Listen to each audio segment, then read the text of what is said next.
Faça parte você também do Clube de Vantagens Boa Viagem. Boa Viagem, mais que um plano, credibilidade.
Sete horas 29 minutos, já voltamos com Folha no Ar ao vivo aqui pela Folha FM 98,3, pelo Face, YouTube, Instagram, em todos os aplicativos. Você acompanha a gente aí, participa. São 7h29, de volta com o Folha no Ar, e agora de volta, né, com o nosso convidado Joalmir Delfino, está com a gente aqui já, na bancada também com o diretor de redação do Grupo Folha da Manhã, Luiz Abreu Barbosa, jornalista, né? E também com o jornalista e repórter de política, Everton Luna.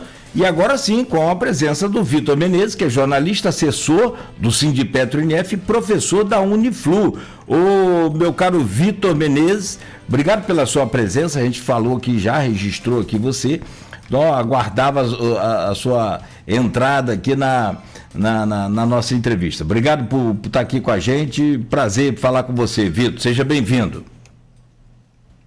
Prazer todo meu, Nogueira, Everton, Luiz, Joalmir. Bom dia a todo mundo. Perdão pelo atraso aí. Estamos aí para esse bate-papo, para essa conversa bacana. Bom dia, Vitor. Prazer em revê-lo, amigo.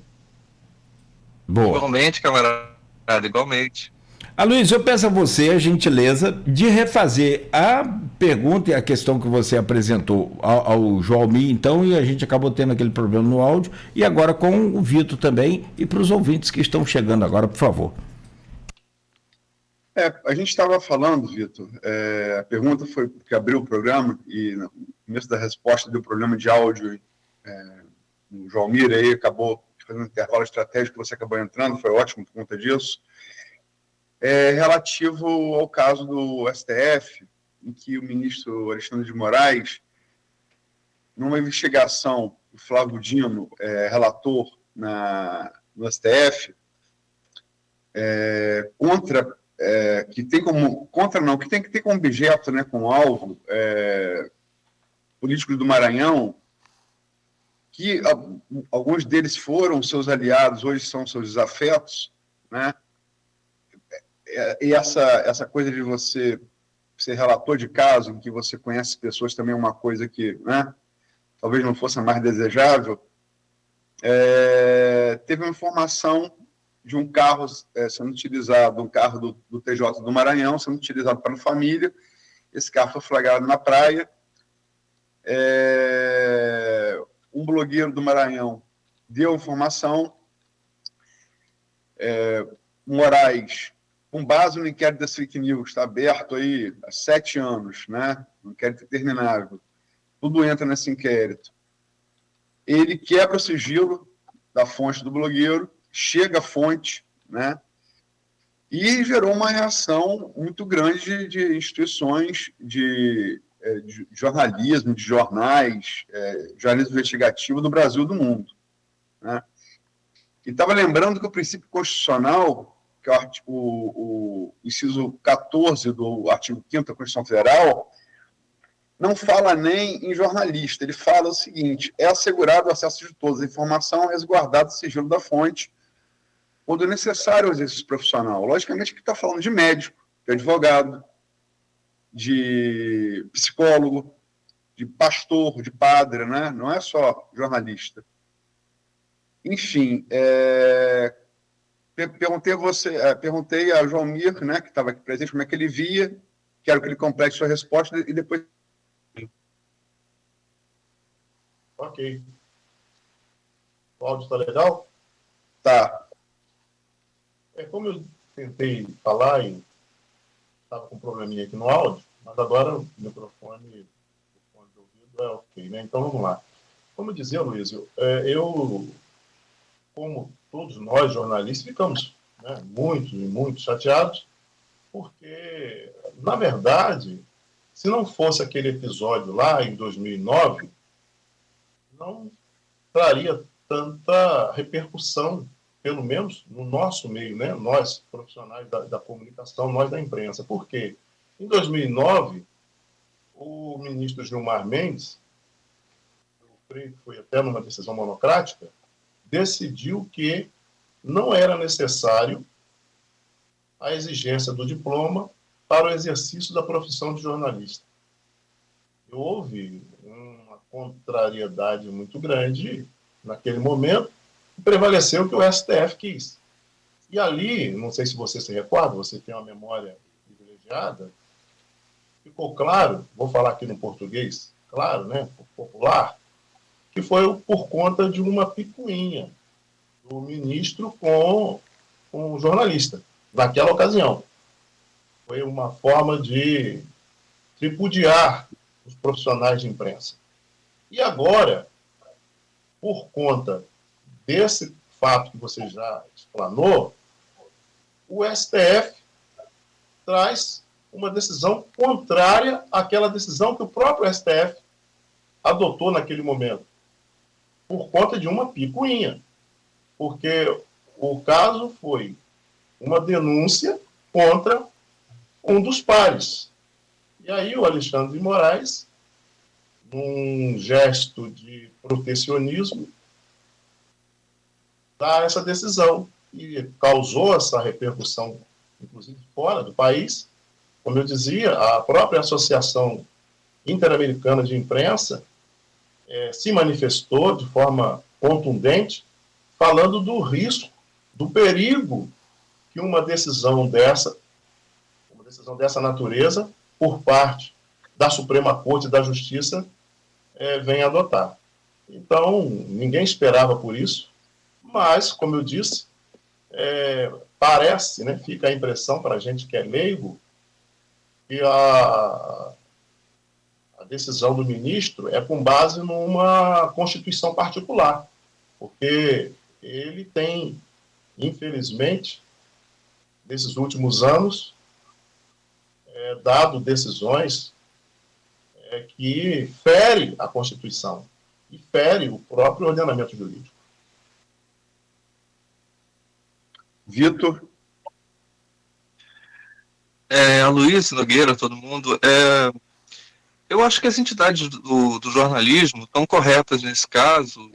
A FENAGE também se manifestou, a Federação Nacional de Jornalistas, nesse e em tantos outros casos, pela defesa de um princípio, né? O princípio do direito do sigilo da fonte, como a Luiz falou com relação a várias profissões, mas no caso do jornalismo, ela guarda um significado especial por conta da defesa do interesse público da informação e do acesso à verdade, que norteia decisões importantes de fundo democrático, político, enfim, de interesse público em geral, de relevância. Então, é necessário que você possa preservar a fonte para que determinada informação seja publicada, venha à tona, eventualmente, aliás, quase sempre possa, paciência, contrariar interesses de governos eventuais ou de estabelecimentos do aparato do Estado, como a própria justiça, e isso é do jogo democrático. Então, isso é um princípio muito importante, tradicional do jornalismo, em qualquer circunstância. Há muito debate sobre isso. Por exemplo, nos Estados Unidos tem filmes sobre isso, até, né, sobre casos semelhantes que aconteceram nos Estados Unidos, com pressão judicial também envolvida. Não vou me lembrar de títulos especificamente, porque, como o João B falou, não tenho essa memória do Aloysio, mas eu sei que tem uma filmografia da área de newspaper movie, né, de filmes sobre jornalismo que já trataram dessa questão. Então, como defesa de um princípio, é interessante. E falando do caso específico, é interessante para levantar um debate, né? Parte desse debate foi levando para a questão do diploma, porque o próprio ministro Flávio Dino tratou disso, depois o Alexandre de Moraes também tratou dessa questão, e o debate é interessante, porque eu acho que a gente está num momento de rearranjo institucional. Acho que teve excesso nesse caso, né, infringindo esse tipo de princípio, e isso nos faz olhar para as instituições e tentar calibrar aqui e acolá, depois do grande abalo que as nossas instituições sofreram com uma tentativa de golpe absurdo, né, com todo o desgaste interno que a democracia veio passando, né, por dentro dos seus próprios aparatos, né, por dentro das suas próprias tentativas internas ali de corrosão, que é um processo que tem sido descrito por muita gente. Patrícia Campos Melo, por exemplo, nossa colega jornalista, já descreveu esse processo de erosão das instituições por dentro. O Brasil tem passado por isso nos últimos tempos e pode haver excesso, erro de calibragem aqui e acolá, que a própria democracia tem que resolver. Então, nenhum ministro está à prova de ficar sob vigilância da sociedade. É ótimo que a gente esteja podendo aqui conversar livremente sobre isso, numa democracia, sem temer que ninguém, que nada venha aqui nos impedir de fazer isso, né? E eventuais excessos têm que ser calibrados, sim, e, sobretudo, para a preservação de princípios que são necessários para a vida democrática, para o exercício do jornalismo e para o exercício livre de qualquer profissão. Exercício livre e responsável de qualquer profissão. Me permite, Aloysio? Bom dia, Vitor. Bom dia, Joalmir. Joalmir, acho que eu queria falar alguma coisa, Everton. É só para fazer um adendo, que no caso específico, Vitor, do Luiz Pablo, jornalista lá do Maranhão, não houve excesso, né? Ele trabalha já há 9 anos, se não me falha a memória, com o jornalismo investigativo. Inclusive, ele, claro, né, é perseguido exatamente por colocar em tela irregularidades cometidas por autoridades lá no estado do Maranhão. E achei interessante eu me referi ao excesso do ministro. Um argumento... ok. Não havendo argumento recente, o ministro, o Gilmar Mendes, numa coletiva de imprensa, um jornalista lembrou, né, da decisão dele em 2009. E ele respondeu que ele, naquele momento, se posicionou como não sendo necessário o diploma para exercício da profissão de jornalista. Então, ele disse que, naquele momento, ele não disse que não era necessário a formação. Ora, você se forma e esquece o diploma na faculdade? Quer dizer, é um erro crasso da justiça que não deveria ocorrer. Só para complementar, a decisão de 2009, da não exigência do diploma, ela não foi monocrática no Gilmar, não. Na verdade, é um decreto-lei da ditadura militar de 69, decreto-lei número 972, que foi anulado pelo STF em 2009, João Mir, pelo Pleno. Foi por 8 votos a 1, né? Então, foi uma decisão do colegiado do Supremo, inclusive o ministro Gilmar Mendes votou, foi um dos que votou, né, favorável. Ok, obrigado, mas eu me recordo bem que ele que puxou. Ele foi o relator. Ele foi o relator. Mas foi por conta de um entrevero dele com os jornalistas. E ele fez. Todo mundo percebeu naquela ocasião que foi tipo uma vingança, né? E aí agora ele tem outro posicionamento. Quer dizer, para o mesmo fato, posicionamentos diferentes. Mas vamos nós. Acrescida nessa situação do jornalista do Maranhão, um inquérito da PF não viu indícios de crime do jornalista, né? Polícia Federal, na investigação, afirmou que o jornalista recebeu informações através de WhatsApp e encontros presenciais com a fonte, sem o cometimento de ilegalidade. Na percepção de vocês, como o STF agiu nesse caso, como em outros casos, está havendo um excesso de politização da Corte Suprema? Perdão, desculpa, Everton. Vitor, você acredita que está tendo uma politização excessiva da Corte Suprema brasileira? Olha, Everton, me escalaram para começar respondendo aí. Eu ouvi um Vitor aí, foi isso mesmo? Talvez esteja acontecendo uma explicitação da política no momento da atuação política da Corte, no momento em que isso foi exigido do país, né, em que essas vozes precisaram se levantar e eu acho que numa situação de temperatura normal da democracia, isso realmente não estaria tão explícito assim, mas... Agora, eu não consigo descolar muito a política do jurídico no sentido tão técnico quanto às vezes tenta se vender a imagem de que uma corte não faz política. Uma corte sofre influência política, qualquer corte, qualquer juiz, qualquer magistrado, assim como qualquer cidadão. Há uma busca de um comportamento, aí sim, comportamento, né, um pouco mais discreto, digamos assim, mas não significa que no bastidor a política não aconteça. Então, eu acho que o que vem acontecendo, e aí talvez pode ser que seja exagerado, é uma explicitação muito grande desse processo, uma presença muito grande. Há algumas décadas, a população não sabia nome de ministro do Supremo, a gente não sabia quem eram esses personagens. Hoje é possível que qualquer pessoa, sabe, o cidadão, a cidadã, qualquer um de nós, a gente saiba talvez um número maior de nomes de ministros do Supremo do que de senadores e senadoras que são eleitos para estar lá representando, enfim, que tem esse papel de falar em nome dos estados, da população, né?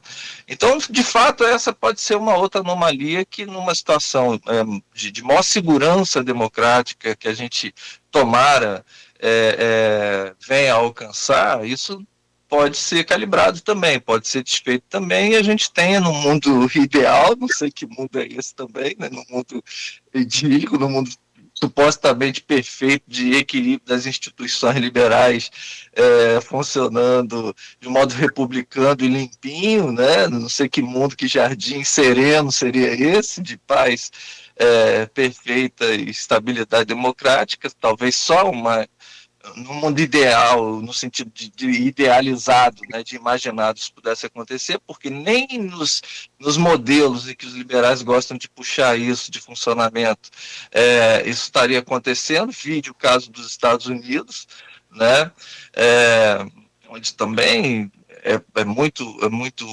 clara tanto a instabilidade institucional por conta do exercício da presidência por um desequilibrado, como é o caso do Trump, né, quanto também os posicionamentos políticos das cortes, né, você tem as indicações que são claramente democratas ou republicanas, e isso faz parte do jogo, mesmo naquele ambiente onde supostamente se tem equilíbrio entre os poderes de matriz liberal, etc. e tal. Não vai ser no nosso Brasil quente, latino-americano, com sangue correndo nas veias, que isso vai estar numa perfeição institucional e supostamente técnica, limpinha, né, que isso vai se dar. Né? Agora, não significa que a gente não tenha que perseguir algum nível de, sim, juízo institucional, no sentido não no jurídico, no sentido da temperança, no sentido do equilíbrio, para a gente manter as coisas funcionando tão melhor possível, né, de maneira melhor possível. Né? Então, assim, qual é a minha preocupação, Everton? É colocar essa crítica da politização do STF somente. Porque você tem que olhar também, hoje em dia, quem está falando no sentido de não desmerecer necessariamente o interlocutor, mas você pensar sobre as suas intenções. Porque uma coisa é você, que eu acredito nessa boa intenção, estar preocupado com o bom funcionamento das instituições. Outra coisa é você fazer as críticas somente para desgastar e desmontar a instituição, que é uma estratégia que a gente tem visto acontecer. Né? A crítica dos ministros, não porque só porque ele não está do teu lado naquele momento, só porque ele não tomou a decisão que você gostou, no sentido de desgastar a instituição como um todo. Né? Já se falou-se em acabar com a STF com um soldadinho. Né? Então a gente tem que ser vigilante com relação a isso. Né? Tinha um Jeep também. A gente tem que ser vigilante com relação a isso para não fazer coro ao desgaste pelo desgaste. Para discutir com equilíbrio o comportamento desse ou daquele ministro, desse ou daquele excesso, assim como de qualquer outro agente público, porque isso é da democracia, é nosso papel, temos que fazer, mas tomar cuidado também para não fazer coro na crítica que apenas quer desmontar a institucionalidade brasileira como um todo. João Mir, qual a sua percepção sobre essa situação da politização do STF? Eu vou responder dentro do cerne da sua pergunta, que é em relação à questão da politização. Meu caro Vitor, nós estamos falando da Suprema Corte da Justiça do país, que tem, inclusive, feito feio porque o Brasil passa vergonha lá fora, por conta das decisões equivocadas, para não dizer outro termo, de determinados ministros do STF. Quem está destruindo a imagem do STF, quem está prejudicando a instituição, são os próprios ministros. A reação, ela é natural. Inclusive, não é porque só tem o pessoal do espectro da direita reclamando. Não, quem é também de esquerda e que tem uma certa coerência com relação ao senso de justiça, está percebendo. E não é de hoje. Eu entendo que a Suprema Corte não é partido. A Suprema Corte tem 3 letras, parece, né? Nome de partido, parece sigla de partido, mas não é partido. Não tem que tomar partido. Não precisa fazer uma pesquisa para perceber que tem muito mais políticos do espectro da direita punidos, presos, do que da direita, prejudicados pelo STF, prejudicados, porque as decisões são decisões estranhas. Muito mais da direita do que do espectro da esquerda. Deputado federal cassado. Existe uma renca de jornalistas no exterior. Estou falando de jornalistas, que não deveriam.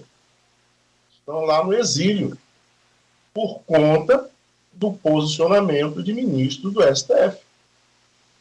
Eu paro por aqui, não preciso comentar muito. Você quer falar? Quer comentar, Vitor? Não, tranquilo. O posicionamento do João Mir é um posicionamento que espelha, de fato, a avisada e o ponto de vista das forças da direita com relação ao STF. Entendo, respeito o ponto de vista. Tranquilo. Eu vou dar um exemplo, Vitor. Deixa eu engatar então, João Mir, com uma pergunta feita à questão. De fato, a partir da tentativa de golpe, né, em 2023, e depois do julgamento e condenação, de fato, mesmo antes, né, Bolsonaro falou enquanto presidente que não ia cumprir decisão do ministro, né, chamou o ministro de canalha em praça pública. Isso gerou no bolsonarismo teve ataques, né, simulações com rojão, né, em cima do STF. Estou falando antes do 8 de janeiro, tá? Isso no mandato de Bolsonaro. Teve vários ataques ao STF. E a frase é um cabo e um soldado.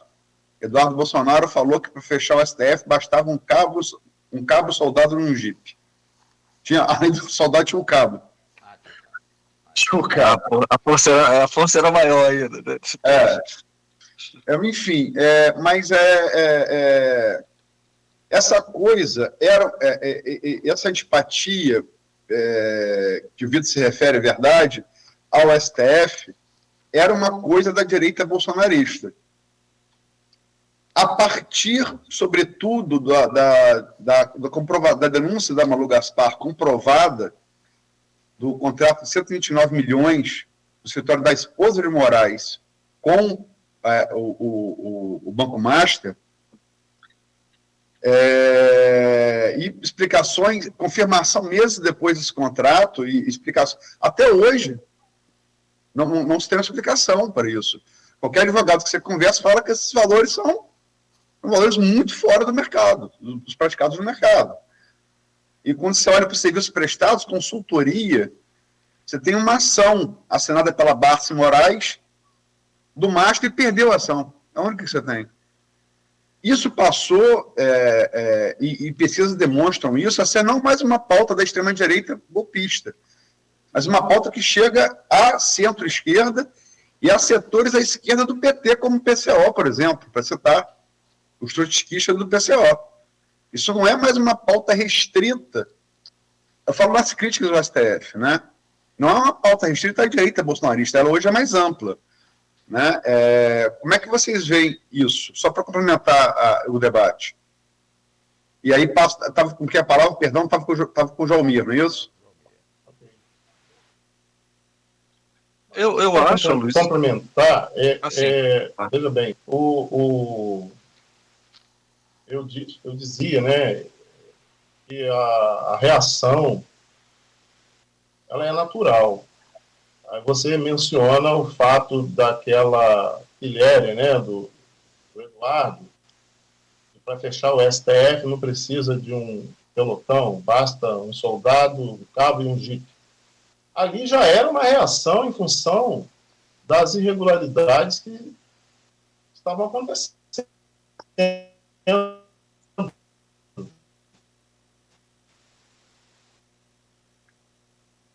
O sinal congelou. Parte do STF. Não foi de graça. Não foi uma provocação gratuita. Foi uma reação, né? O cara não falou aquilo para provocar, ele falou para reagir.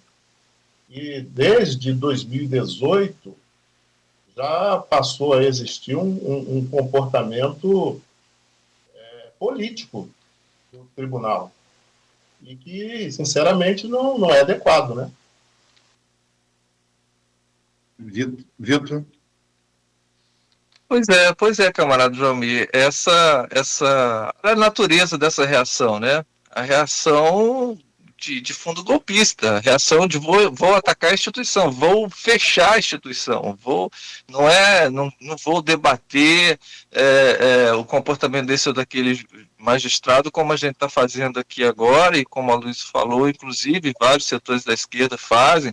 Olha, não é de hoje que muitos setores da própria esquerda, a despeito de muita gente nas redes sociais brincar com a coisa de Xandão para lá, Xandão para cá, e etc. e tal, há sim críticas ao comportamento da Alexandre de Moraes dentro da própria esquerda, né? Eu já li textos, né, de pessoas da área jurídica importantes dentro da esquerda, por exemplo, porque sabem que o tal como diz o ditado, né, o pau que dá em Chico, dá em Francisco, né, que de fato não é importante comportamento autoritário de lugar nenhum. Né, de lugar nenhum. Sabe, o ambiente institucional que eventualmente está me favorecendo hoje porque está prejudicando o meu adversário, pode se virar ali na frente. Né? Então é por isso que é importante defender princípios, valores, visões de mundo, né? E não eventualidades.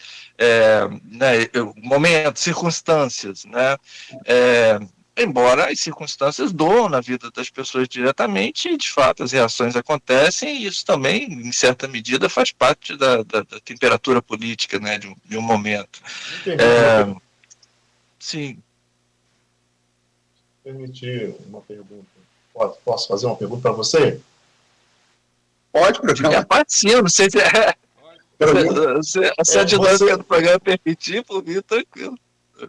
Você considera, ou você considerou normal, quando, no início do governo passado, o presidente da República nomeia um delegado da Polícia Federal com um cargo no Executivo, na área da segurança. Esse cidadão tem uma ficha exemplar, combatente número 1 do narcotráfico no país. Aí o ministro diz, não pode. Por que não pode? Porque é amigo do presidente. Aí não pode. E não pôde. O Temer nomeou, eu não me lembro quem foi o ministro, e também disse que não podia nomear quem o Temer nomeou, que eu não lembro agora quem foi. E o Temer deu de ombros. Por quê? Porque cabe ao presidente da República, é prerrogativo do presidente da República nomear o seu staff de governo. O Bolsonaro não fez barulho, não fez estardalhaço e acatou. Aí o Zanin, que foi o advogado do presidente Lula, na ocasião preso, e quando vira presidente, nomeou o Zanin. E o mesmo ministro está lá. Está tudo certo. 2 pesos, 2 medidas. É isso ou não? Ou teria alguma coisa para justificar esse posicionamento do ministro Alexandre de Moraes e não permitir que o presidente da República, que tem a prerrogativa de nomear, não nomeasse o delegado? Olha, Jovem, eu não me recordo do caso específico que você está levantando, então não posso responder de maneira específica. Né? Eu não vou entrar no caso desse delegado, porque eu não me recordo desse caso específico, acredito no que você está me relatando, né? Mas não vamos aqui acreditar que foi por falta de tentativa de interferência na Polícia Federal que o governo anterior passou incólume. Vide aquela reunião histórica, gravada, altamente publicizada, onde o ex-presidente Bolsonaro disse que ia interferir sim, tivesse que derrubar todo mundo, tivesse que derrubar ministro, que ocasionou a saída do então ministro Sérgio Moro. Amplamente conhecida a interferência do presidente na Polícia Federal, diferentemente do que está acontecendo agora, por exemplo, nesse governo, onde a Polícia Federal investiga todos os lados, inclusive o filho do presidente da República. Então, eu acho que são cenários extremamente diferentes. Não foi por falta de possibilidade de tentar interferir na Polícia Federal que aquele governo anterior não atuou, né? Atuou de forma descarada, pública, não republicana, em anti-exemplos em que todos afastamos, rechaçamos, né?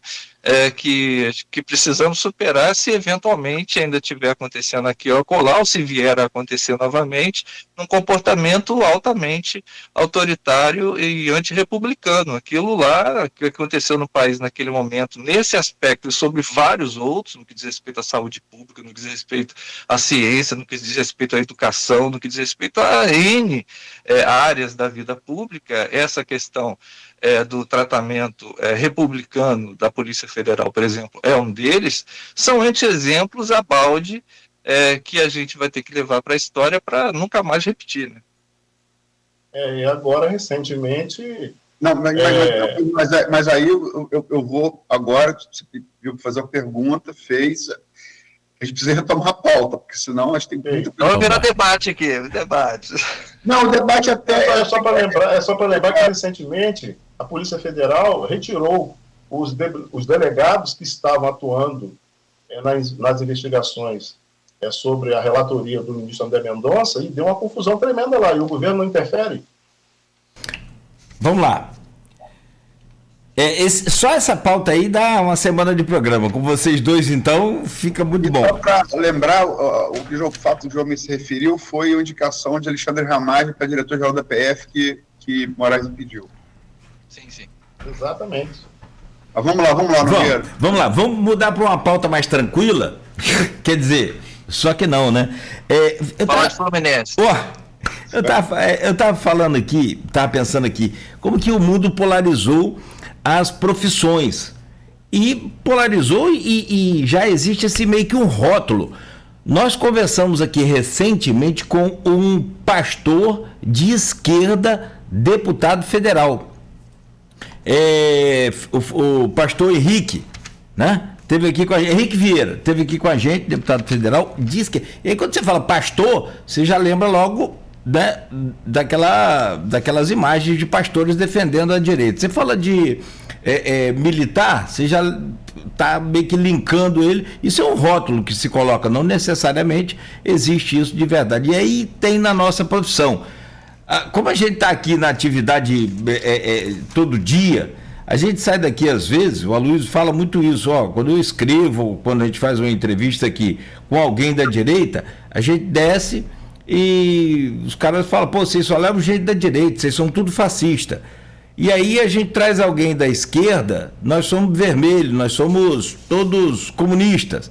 Enfim, como que vocês, dois profissionais de visões distintas, o Joalmir claramente, né, tá aí, para quem está acompanhando agora e não conhece, mas, né, de uma visão mais conservadora, o Vitor de uma visão mais progressista.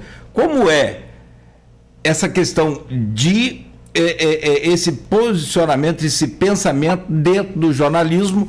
Eu converso com você, meu caro Vitor, pela ordem aqui. Olha, Nogueira, eu acho contratado com honestidade intelectual, com transparência, né, eu acho altamente saudável, né?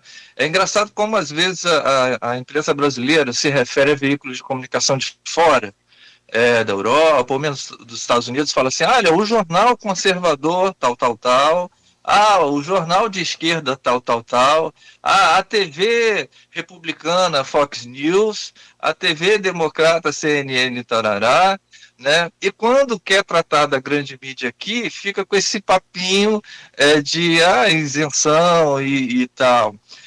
Eu acho o seguinte, que eu acredito mais no princípio de uma transparência, de uma honestidade dos seus posicionamentos com relação ao teu público. Eu acho muito melhor que estejamos eu e Joalmir aqui, que cada um esteja sabendo qual é a nossa, digamos assim, qual é a nossa visão de mundo. Ninguém está aqui defendendo por interesse esse ou aquele lado, por interesse, sabe, escuso, pessoal, financeiro ou qualquer outra coisa que seja. É porque são coisas que nos movem enquanto cidadãos, agentes políticos também, que são as nossas visões de mundo. E isso, quando fica transparente para a população, inclusive no exercício do jornalismo, eu acho bom para o amadurecimento, inclusive político da população, que nesse sentido tem sido bom para o país, né, essa efervescência. Eu não gosto tanto do termo polarização, se quiserem que eu fale sobre isso, eu falo depois, mas essa efervescência, digamos assim, no sentido até de politizar mais as pessoas estão mais interessadas em política, discutem mais. A gente passou por algumas décadas atrás um certo período de abandono disso, e isso é ruim também, né? Então eu acho que é importante e isso não significa, o Nogueira, quando você coloca assim, tem um campo progressista, um pouco conservador, etc. e tal, e a gente ouve os dois lados. Olha, o fato de ouvir os dois lados, os três lados, é parte da técnica jornalística, ela é muito saudável, garante pluralidade, mas não significa também que ela não parte de um determinado princípio, de uma determinada visada política. Boa parte da imprensa comercial brasileira, se não a maior parte dela, porque a imprensa brasileira se estrutura a partir desse modelo privado, comercial. Travou aí?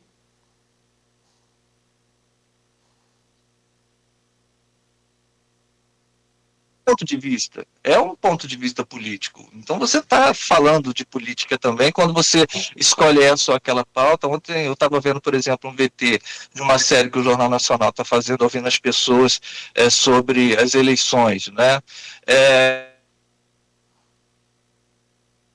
Mesmo, tratando as questões coletivas como se fosse de foro individual, de força de vontade individual, e aí você tem um técnico ali, um personagem que sempre vai dando uma pontuação, arrumando o que as pessoas disseram, um viés claramente liberal econômico, que é um certo ponto de vista. É um ponto de vista político também. Então, é bom que a população saiba disso, é saudável, né? E que não significa dizer que você está defendendo político A ou B, governo A ou B. São pontos de vista ideológicos no bom sentido. Às vezes, ideologia virou palavrão recentemente, igual narrativos, que é uma palavra linda e também se perdeu um pouco. Mas que é bom que seja explicitado e a população seja cada vez mais educada para lidar com esses posicionamentos com clareza, honestidade, transparência, mas como visão de mundo, como essência. Eu sou progressista não para defender o Lula, eu não sou, e eventualmente até discordo dele muita coisa.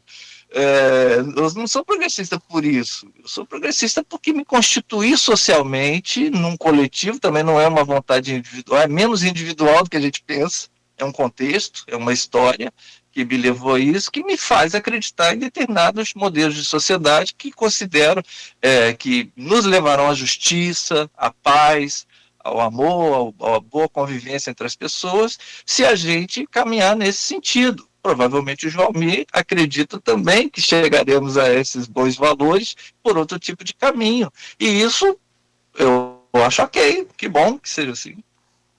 Joalmir? Vitor, ok.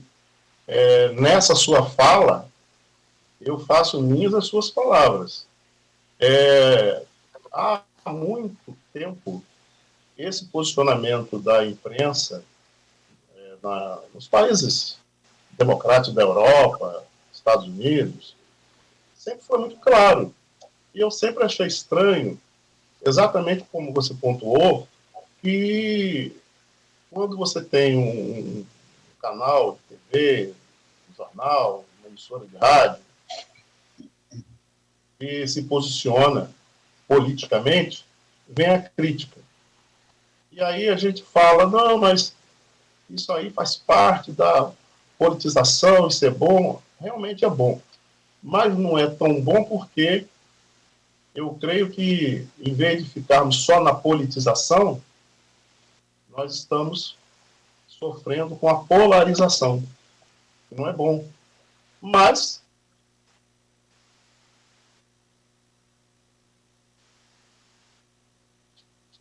Vitor, não sei se o Everton é mais jovem, né? Talvez não tenha percebido, mas aqui no Brasil, talvez 15, 20 anos, era um sacrilégio você ver um jornalista fazer o que estamos fazendo aqui, né, se posicionando. O jornalista ele tinha que ser neutro, né, o veículo de comunicação, seja ele televisão, jornal, rádio, tinha que ser imparcial em tudo. Né, é o padrão Jornal Nacional, né, que durou por décadas.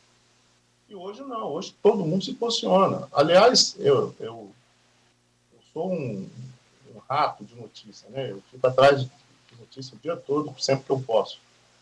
E às vezes a gente fica até envergonhado, porque com essa liberdade que chegou no Brasil, e eu entendo que essa liberdade, essa mudança que a gente está vivenciando, é graças, né, à mídia que foi para a internet. Isso começou, isso que eu me refiro é porque você tem um telejornal com 2 ou 4 âncoras e você tem ali um equilíbrio, né? Você tem um equilíbrio. Isso é muito bom. E é bom que o público perceba isso e vá ajudar a politizar, porque vem informação, né? Vem ali o contraditório no ato, mas tem coisas aí em cima da pauta do Aloysio, do Nogueira, que preocupa, porque, por exemplo, você tem jornalista que, eu não vou citar nomes aqui por uma questão de ética, mas um canal bastante famoso, o âncora coloca a notícia para a comentarista fazer seu comentário. E ele deu a notícia falando da questão da inflação, a preocupação das pessoas, a dificuldade, né, 82% de inadimplência, enfim. E aí ela vai, e aí vem a questão da narrativa, Vitor. Ela vai e diz, é importante as pessoas perceberem que existe a sensação de inflação. Não tem inflação. Aí isso é militância, né? Aí não vale. Para jornalista não vale. Mas, no resumo que você disse, eu concordo, porque é importante que a imprensa tenha posicionamento, por que não? Lá fora, não é assim há muitos anos. Não é assim que eu digo, no sentido de que aqui, há pouco tempo, você não podia se posicionar. Né? Era lei, era norma. O jornalista não pode ter posicionamento político. O veículo não pode ter um posicionamento na sua linha editorial, tem que ser neutro. Graças a Deus que isso está mudando e é bom para a democracia. Muito bem. Gente, são 8h14 minutos, avançamos a beça aqui, mas tudo bem. Vamos fazer uma pausa rápida e aí a gente volta para então falar sobre números, falar sobre pesquisas e as projeções dos senhores quanto aí às eleições 2026. Jogo rápido, a gente volta em instantes no oferecimento de Proteus, Unimed Campos, Laboratório Plínio Bacelar, Vacina Plínio Bacelar, Coagro e Radmed Diagnósticos por Imagem. 8h15 em Campos. Norte Fluminense, com uma equipe